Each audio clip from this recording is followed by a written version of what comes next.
Ici Jacques Beauchamp. Aujourd'hui l'histoire, André Bello, un intellectuel dans la cité. Un intellectuel pour quelqu'un comme moi qui a eu 20 ans en 1950 et qui a été, comme tous les gens de ma génération, marqué nolens volens par Sartre et Camus et et tout ça. C'est quelqu'un qui, dans une société, assume la fonction critique. Non pas à titre de spécialiste, mais à titre de généraliste. André Bello, au micro de Wilfrid Lemoine à l'émission La Ronde des livres en 1984. Le nom d'André Bello est étroitement associé à la vie intellectuelle des années 70 et 80 au Québec. Professeur de littérature, habitué de la radio de Radio-Canada, membre fondateur de la revue Liberté, André Bello va signer de nombreux textes et quelques essais marquants à propos de Rabelais, son auteur fétiche, du roman québécois et de la langue parlée chez nous.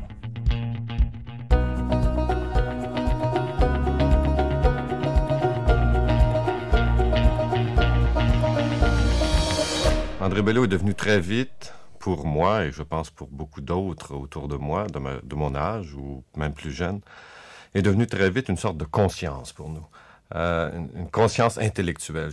Je pense que ça n'est pas du tout exagéré que de dire que c'est probablement le grand intellectuel que j'aurais rencontré dans ma vie, et intellectuel là, au sens le plus haut du terme, au sens le plus noble. Ça n'était pas du tout quelqu'un qui était enfermé dans les idées, au contraire, c'est quelqu'un qui circulait admirablement dans les idées et qui avait un regard critique, une lucidité absolument incomparable. Et pour nous, je le répète, il a été un véritable modèle de rigueur, un modèle d'obsession pour la vérité, pour le fond des choses. Mais je voudrais pas quand même donner l'impression qu'André Bello, par là, était quelqu'un de sérieux. Il était sérieux, mais il n'avait absolument rien de l'intellectuel froid ou lointain ou ennuyeux. Non, c'était en même temps un rabelaisien. Oui, c'est un rabelaisien, justement. Il était rabelaisien physiquement et il était aussi rabelaisien par l'esprit. C'est quelqu'un qui adorait la vie, qui nous apprenait à adorer la vie aussi, qui chantait constamment des chansons, tout en tenant des discours extrêmement savants et précis aussi par ailleurs. L'essayiste et professeur de littérature François Ricard, qui a bien connu André Bello à la revue Liberté, entre autres, à l'émission Libre Parcours en septembre 1986, quelques jours après le décès d'André Bello, pour nous rappeler le parcours et l'importance qu'a eu justement André Bello dans la vie intellectuelle québécoise des années 70 et 80. Je reçois Benoît Melançon, qui est professeur au département des littératures de langue française à l'Université de Montréal. Benoît Melançon, bonjour. Bonjour, Jacques. Vous vous intéressez vivement à André Bello, Benoît Melançon. Pourquoi? Qu'est-ce qui fait que ce personnage vous fascine tant? André Bello, c'est pour moi et pour plusieurs personnes l'intellectuel par excellence. C'est un modèle d'intellectuel. Alors, il est mort jeune, il avait 56 ans en 1986. Il a été très célébré à ce moment-là. On a pu avoir l'impression par la suite qu'il était oublié, mais on se rend compte aujourd'hui qu'il marque toutes sortes de personnes, il marque des générations de chercheurs en littérature québécoise, en littérature de la Renaissance, mais aussi des intellectuels québécois qui se reconnaissent dans son travail. Et c'est quelqu'un qui, autant il incarne justement cette vie intellectuelle au Québec dans les années 70 et 80, autant c'est quelqu'un qui a un parcours atypique. Il sera pour la plus grande partie de sa vie, professeur de lettres, professeur de littérature, mais avant ça, il y a comme une première vie qu'on peut associer à André Bello, celle d'un fonctionnaire fédéral. Alors ça, c'est tout à fait étonnant parce que quand on regarde les profils de carrière des profs d'université aujourd'hui, ils font tous la même chose. Ils font des études supérieures puis ils deviennent profs presque tout de suite. Pas du tout pour André Bello. André Bello est entré dans la fonction publique fédérale assez jeune. Il y a fait des choses très, très étonnantes. Il a géré des hôpitaux, par exemple. Il s'est occupé de services du personnel. Et en 1958, il entre à l'Office national du film du Canada, où il va rester jusqu'en 1967. Alors, il est à la fois administrateur, producteur, recherchiste, on entend sa voix dans des films de l'ONF. Et là arrive un moment où il se dit, mais est-ce que c'est la vie que je veux continuer à mener? Est-ce que je veux rester fonctionnaire pour toute ma vie? Il a gravi les échelons de la fonction publique, donc il aurait pu continuer. Manifestement, c'est un assez bon fonctionnaire. Oui. Eh bien non, ce qu'il veut faire, lui, c'est retourner à ses premières amours, c'est retourner aux études de lettres, ce qu'il va faire à 37 ans, en 1967. Ce qui n'est pas rien, et on y y reviendra sur ce virage important pour lui, mais un petit mot quand même, vous l'avez évoqué, sur sa période à l'ONF, parce qu'il va travailler avec de grands noms du cinéma québécois, Jacques Godbout, Denis Arcand, Fernand Dansereau, plusieurs autres aussi. Que dire de ce André Bello-là, le producteur à l'ONF, Benoît Melançon? Alors, André Bello a une très, très haute idée de ce que c'est qu'un fonctionnaire. Nous, on a plutôt tendance à dire du mal spontanément dans les conversations privées des fonctionnaires. Lui, il dit non, l'administrateur, c'est un créateur de discours comme un écrivain, au fond. C'est un imaginatif, c'est un poète. Donc, il considère qu'il y a un travail de création que fait le fonctionnaire. Alors, à l'Office national du film, ce qu'il va faire, et ça c'est pour lui une chose essentielle, c'est travailler en équipe avec des créateurs. Bon, Godbout et Arcand, c'est les deux avec lesquels il a le plus travaillé. Il va travailler avec eux pour faire advenir des films, pour faire advenir des séries de films. Et là, il y a véritablement quelque chose qui dépasse la simple gestion. C'est une véritable création intellectuelle à laquelle Bello veut collaborer quand il produit ou coproduit des films. Et pourtant, on y revient, il décide à 37 ans de retourner sur les bancs d'école à l'université. C'est pas rien ça non plus. Qu'est-ce qui explique ce virage-là? Alors, il y a une raison toute simple, toute bête d'une certaine façon. Il est à l'Office national du film depuis 1958 et il constate qu'en fait, les gens qui ont le vrai pouvoir à l'Office national du film, les gens qui font des choses, qui font advenir véritablement des choses, ce sont les réalisateurs. Alors lui, il veut pas être réalisateur, il ne veut surtout pas apprendre la technique qui lui permettrait d'être réalisateur. Donc là, il a un choix. Il se rend compte que c'est pas la voie royale pour lui que de rester producteur. Il pourrait passer ailleurs dans la fonction publique, mais il se dit non, ce que je veux faire depuis que je suis adolescent, c'est travailler sur des textes, c'est analyser des textes. Alors, il a un cahier de lecture à cette époque-là, dans les années 60, où il dit en 1967, « Je me suis trouvé ». Je me suis trouvé, moi, à 37 ans. Il fait le choix radical de redevenir étudiant, donc nécessairement avec des gens beaucoup plus jeunes que lui, de faire d'abord un mémoire de maîtrise et ensuite une thèse de doctorat, parce que c'est ce qu'il a souhaité faire toute sa vie, et il se rend bien compte que s'il ne fait pas ça là, en 1967, à 37 ans, il ne le fera jamais. Ouais. Et c'est à l'université, d'ailleurs, qu'il va poursuivre sa carrière après avoir été étudiant, après être retourné aux études à l'université. Il va devenir, au tout début de l'UQAM, d'ailleurs, de l'Université du Québec à Montréal, il va devenir professeur de littérature, puis il va enseigner là pendant des années. On l'écoute justement revenir sur ce choix de carrière qu'il fait, choix important, au micro de Wilfrid Lemoine à l'émission La Croisée des Chemins en 1978. Je n'ai jamais regretté une seconde, vous m'entendez, le fait d'avoir laissé cette carrière administrative. Et même, je n'ai pas retrouvé encore mon salaire de l'ONF. Jamais j'ai regretté d'avoir fait ce pas-là. Alors, qu'est-ce qui compense ce que vous avez perdu? C'est que je suis complètement et fondamentalement réconcilié avec moi-même. Je pense que je suis un bon professeur. Enfin, là, je vous le confie à vous, là. Oui. Et je reviens à l'expression que vous avez eue quand vous m'avez parlé du travail de l'administrateur. Vous avez dit que c'est un travail en surface, ce n'est pas un travail en profondeur. Là, vous avez la sensation que vous travaillez en profondeur. C'est ça. Et que toute ma vie est unifiée autour de ça. Je suis professeur de lettres. Si je lis le dernier roman paru, c'est toujours mon travail. Oui. Tout ce que je fais est unifié par mon métier. C'est une vie complète. C'est une vie complète. En littérature. Dans le domaine qui m'intéresse, je ne suis pas un écrivain, je ne suis pas un critique, je suis un professeur de lettres. C'est pas la même chose. Vous avez découvert ça. Oui, c'est ça mon métier, moi. Ça doit vous parler. Ce qu'on vient d'entendre, Benoît Melançon, André Bello, donc, qui se dit d'abord et avant tout professeur de lettres. Vous êtes vous-même, donc, professeur de lettres. Parlez-moi de ça, du prof Bello, de ce que représente pour lui l'enseignement. Alors, il a une très, très haute conception, je le disais tout à l'heure, du travail du fonctionnaire. Il a une conception encore plus haute du travail de professeur. Alors, avec des idées parfois très étonnantes, il a beaucoup réfléchi à ce que c'est qu'enseigner. Il s'est beaucoup posé de questions sur sa propre façon d'enseigner. Et il a dit, par exemple, un jour qu'il se refusait, alors lui qui avait une telle passion pour l'humour, il se refusait en classe de faire des blagues. Ah bon? Il disait, c'est trop important mon travail de prof, hein. Je suis pas là pour faire des blagues. Mes étudiants, eux, ne peuvent pas faire de blagues puisqu'ils sont pas dans le même, on n'est pas dans le même rapport, eux et moi. Donc, je m'empêche d'utiliser certaines ressources du langage pour bien montrer l'importance du travail que je fais. Alors, on peut imaginer qu'en 1984, quand il a gagné le prix d'excellence en études canadiennes pour l'enseignement universitaire, il était particulièrement content, il était particulièrement fier. Hein, c'est, il le dit, ça qui a donné l'unité à sa vie, à son travail intellectuel. Et puis cette espèce de bulle, hein, on le sent, il la chérit, cette espèce de bulle protectrice qui fait que comme prof, il peut entièrement se consacrer à l'enseignement, mais à ses lectures, à la littérature, quoi. Et parmi tout ce qu'il va lire, évidemment, il y a un nom qui ressort du lot, celui de Rabelais. C'est vraiment l'auteur fétiche d'André Bello. On l'écoute en parler à l'émission Le langage de mon pays en 1972. André Bello, ça nous fait plaisir de vous recevoir à Langage de mon pays. Merci. Et j'allais dire que je vous trouve un petit air rabelaisien. Ah!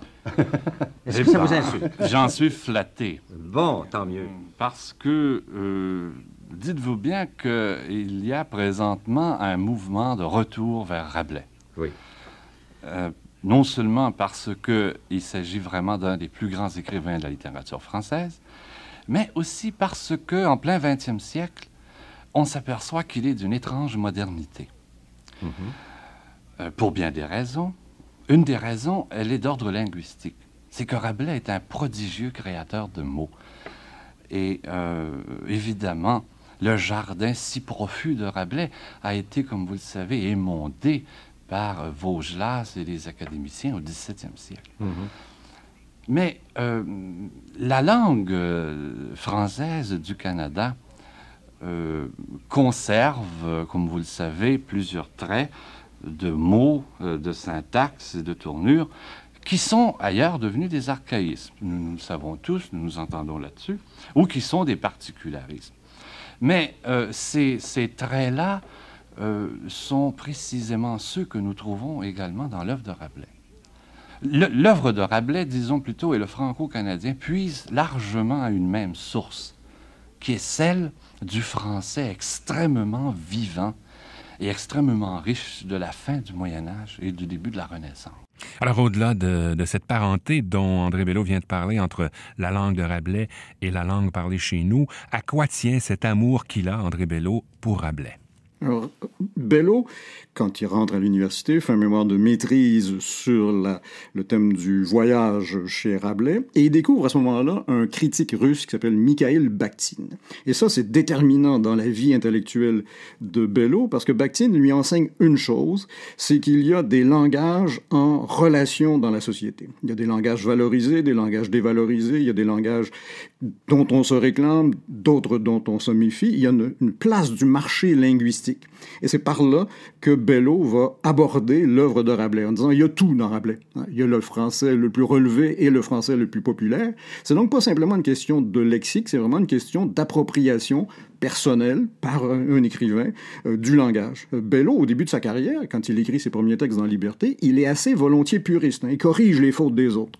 Quand il découvre Bakhtin, il arrête parce qu'il se dit, tiens, le langage, c'est ça. C'est de l'interaction. C'est des formes différentes de langue qui sont en contact les unes avec les autres, parfois en conflit les unes avec les autres. Et ça, cette découverte-là, il va l'utiliser pour comprendre Rabelais, pour comprendre la littérature québécoise, pour comprendre toutes sortes d'autres phénomènes. Pour lui, c'est absolument capital.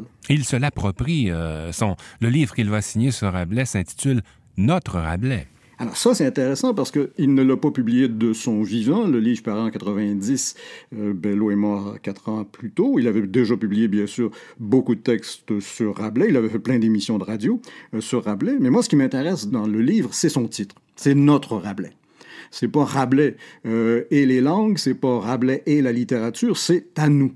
Et ça, c'était très important chez Bello, de dire qu'il y avait une lecture proprement québécoise de Rabelais. Rabelais fait partie de notre héritage littéraire, de notre héritage culturel, mais nous, en tant que Québécois, nous le lisons d'une façon particulière, notamment par cette mise en relation des diverses formes de langue. Donc, il y a vraiment un Rabelais québécois pour Bello. Et notre Rabelais, il est parfaitement choisi pour illustrer sa façon de concevoir le travail de l'écrivain. Ouais. Il va aussi beaucoup, c'est naturel, avec ce que vous venez de nous dire aussi, s'intéresser au roman québécois comme tel, André Bello. Sous quel angle s'intéresse-t-il à notre littérature? Alors, il prend une période, 1940-1960, puis il se dit, tiens, il y a dans beaucoup de romans québécois de cette période-là une tension entre des gens qui veulent être écrivains et qui n'y arrivent pas, et des gens qui veulent réussir dans la société sans se servir de la littérature, à côté de la littérature, et qui y parviennent. Et donc, il va travailler sur ce qu'il appelle le romancier fictif, c'est le titre de son livre de 1980. Il va essayer de comprendre quel est le statut de la littérature représentée dans le roman québécois. Alors, à partir de cette figure de l'écrivain fictif, il va bien montrer comment, par exemple, la littérature québécoise évidemment est une littérature qui se définit par rapport à la littérature française, mais qui en même temps se singularise dans son rapport entre la vie et l'écriture. Ouais. On entendait au tout début de l'émission François Ricard, qui a connu André Bello à la revue Liberté, entre autres. Ça nous permet justement d'évoquer cette période d'André Bello à Liberté. Il crée cette revue-là en 1959. Quelle place ça va occuper, cette revue Liberté, dans sa vie? Alors, c'est une place capitale parce que Bello, je le disais au sujet de l'Office national du film, Bello est un homme d'équipe. Ce qu'il aime, lui, c'est travailler avec les autres à faire des choses. Alors, à l'ONF, il fait des films. À Liberté, il fait une revue, il fait des colloques internationaux, les rencontres québécoises internationales des écrivains. Quand il en parle dans les années 1980, là, pas longtemps avant sa mort, quand il parle de son rapport à Liberté, il compare Liberté à une taverne en disant on se rassemble là, alors manifestement entre hommes à cette époque-là, mais on se rassemble pour faire quelque chose. Il y a véritablement un projet commun. Et ça, pour moi, c'est très important pour comprendre Bello. Bello, ce n'est pas l'intellectuel retiré du monde. C'est l'écrivain, c'est l'intellectuel, c'est l'essayiste dans le monde et dans le collectif, dans la collaboration. Et dans cette revue, il va parler de tout, de littérature québécoise, de chansons populaires, de cinéma, de littérature et de musique allemande, de cybernétique et j'en passe.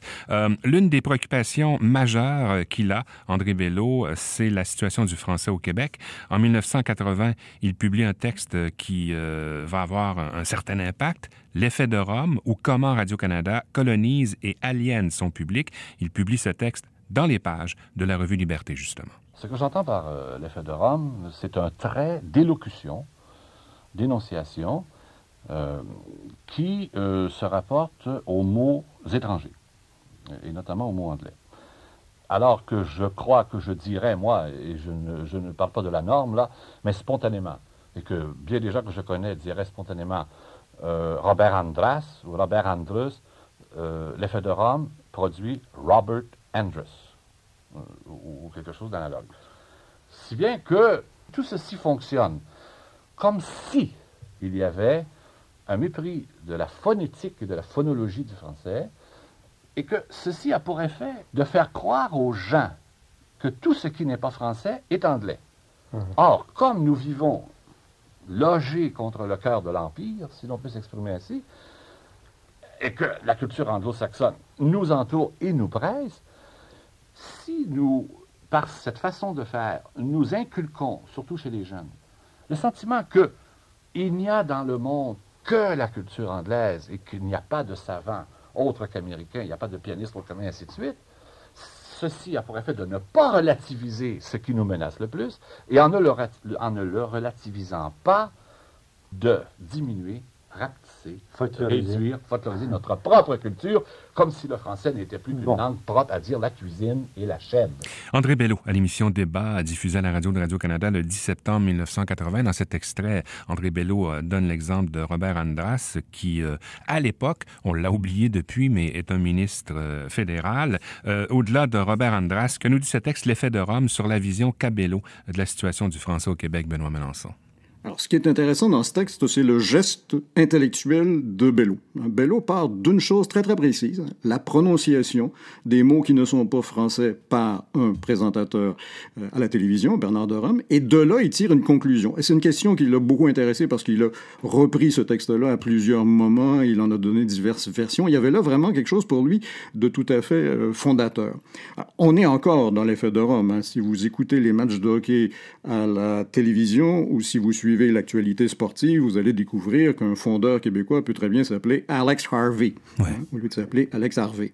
Donc, il a mis le doigt sur quelque chose qui était réel à cette époque, et ça montrait bien comment le français, c'est pas simplement une question de statut politique, c'est aussi dans des choses comme celle-là. Il rapportait l'effet de Rome à une chose très, très concrète. Il disait « Ma mère, pourtant francophone, a du mal à comprendre le téléjournal à cause d'un effet comme celui-là. » Parce que c'est ça un intellectuel, c'est quelqu'un qui part de quelque chose qui peut paraître banal, qui en tire une leçon et qui montre bien comment cette leçon a un effet concret sur la vie, en l'occurrence ici, des téléspectateurs. Ouais. En 83, il signe un autre texte qui est important, qui a toujours trait à la langue qu'on parle chez nous. Le texte s'intitule « Langue et nationalisme ». Vous dites d'ailleurs, Benoît Melançon, que c'est le plus brillant texte jamais écrit sur la langue française au Québec. C'est pas rien. Pourquoi? Alors, Bello a compris quelque chose très, très rapidement. En 1977, le premier gouvernement du Parti québécois vote la Charte de la langue française, ce qu'on appelle habituellement la loi 101.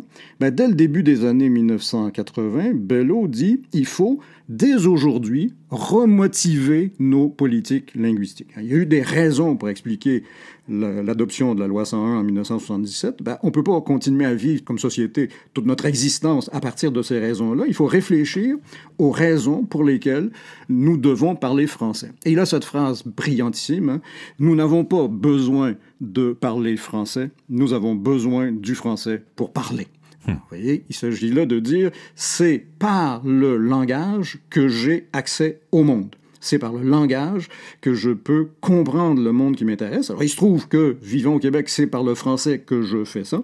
Ce n'est pas simplement que le français qui est en cause ici, dit-il, c'est la faculté de langage. Donc, vous voyez, à partir d'une question politique, la loi 101, il réfléchit à ce que c'est que le langage pour une société en disant très clairement, moi, je refuse de vivre dans un jardin zoologique linguistique et dans un parc linguistique où on serait parqués, nous, les Québécois, à parler une langue bizarre. Nous avons droit au langage et le langage, pour nous, c'est le français. Ouais. Il meurt en 86, André Bello. Vous l'avez un peu évoqué au début de l'émission, mais avec le recul, quand on regarde un peu son legs, son héritage, qu'est-ce qu'on peut en dire? Alors, il est très présent, peut-être pas visible de l'extérieur par la population générale, mais il est très présent, notamment dans la critique littéraire, comme analyste du roman québécois. Les gens qui travaillent en roman québécois aujourd'hui citent tous Bello. Ils sont tous obligés de passer par là. C'est devenu le détour obligé quand on réfléchit à des questions de romans. Donc, il y a l'analyste du discours littéraire, mais il y a aussi la figure de cet intellectuel qui entend des mots chez Bernard de Rome, qui se promène dans la rue, qui voit des affiches et qui réussit à en tirer une leçon, une réflexion sur ce que c'est que la société qui est la sienne. Donc voilà, c'est quelqu'un qui laisse une trace profonde sur différents plans, mais il n'a évidemment pas la visibilité de certains de ses contemporains, par exemple Jacques Godbout ou Denis Arcand, qui ont été beaucoup plus visibles, mais il a une influence considérable encore aujourd'hui. Benoît Melançon, c'était un bonheur de vous entendre nous parler d'André Bello, professeur au département des littératures de langue française à l'Université de Montréal. Merci beaucoup, Benoît. Ça me fait plaisir. Si vous avez envie d'écouter ou de rattraper nos émissions, vous pouvez le faire sur le site Internet d'Aujourd'hui l'Histoire ou sur notre application Radio-Canada Audio. Ici Jacques Beauchamp, je vous dis à la prochaine.